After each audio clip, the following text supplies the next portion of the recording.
This is the last Solid Signal podcast of the year, and I'm glad that you stuck with me all year.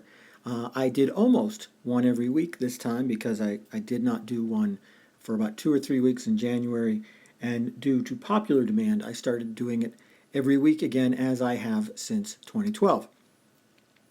Well, my friends, it's time to look back on 2015, which I will fondly refer to as that was the year that wasn't. When I thought about the changes that took place in 2015, I couldn't think of a whole lot. What really kept jumping into my mind was all the things that didn't happen in 2015. Let me explain. A lot of people thought that 4K televisions were really going to take off in 2015, and the truth is that they didn't. Oh, sure, you can go down to your local big box store and get something called a 4K television for as little as $600. Whether it's going to comply with the new 4K standards that we expect to be announced at CES is a completely different matter. But there isn't any content. There's a smattering here on Netflix and a little bit here and there on other streaming services and a few pay-per-view movies on DirecTV and a little bit coming on Dish in a couple of weeks. But the truth is that there just isn't live TV being produced in 4K.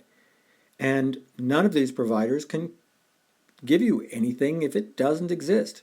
2016 may finally see some live content come for 4K, but it's going to be a slow process. So the good news is that you can hold off on the purchase of that 4K television for a little bit longer if you like. Another thing that didn't happen in 2015 that I expected to be happening was I thought that we would finally see the collapse of at least one broadcast network, and I was thinking it was going to be NBC.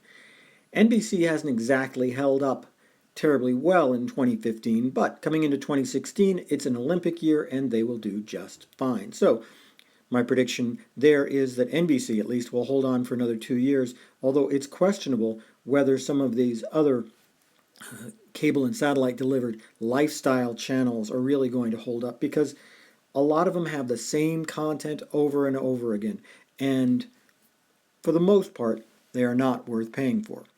While this was obviously a really good year for AT&T and DirecTV, who merged to become the unquestioned all-time super-duper largest entertainment television provider in the history of mankind, what didn't really happen was anything with Dish. A lot of people were forecasting that Dish would have all new hardware this year. A lot of people were forecasting that Dish would merge with another entity to try to compete with AT&T and DirecTV.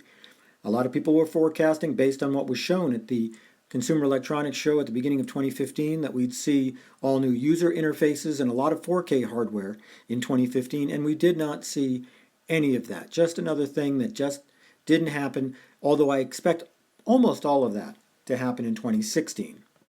While we did see some meaningful changes in the world of the internet and net neutrality, a lot of people thought that story was over in the spring of 2015 when the FCC announced new rules that would try to keep the internet as neutral as possible, but I'm here to tell you that it's not over yet.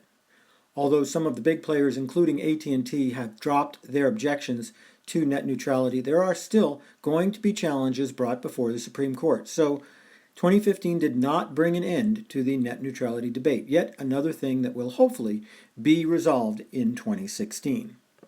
2015 did not bring us an Apple-branded TV service or Apple-branded television. 2015 did not bring us the total and utter downfall of PCs as we know it, or tablets as we know it. Although things are better for the PC landscape with the coming of Windows 10, that's not really a done story either when you think about it, because Windows 10 continues to evolve, and what we are seeing now as a sort of a nice, gentle uptick in PC sales may just be temporary, and we still may have seen the end of the PC. We still may have seen the end of the tablet. We haven't seen the final evolution of the iPhone. We haven't seen a winner in the Apple versus Samsung patent case that's been going on for 4 years.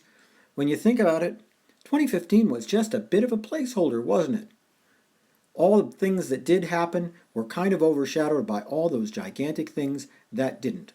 And that, my friends, is why I wish you a happy and healthy 2016, and why I hope you continue listening to the Solid Signal podcast.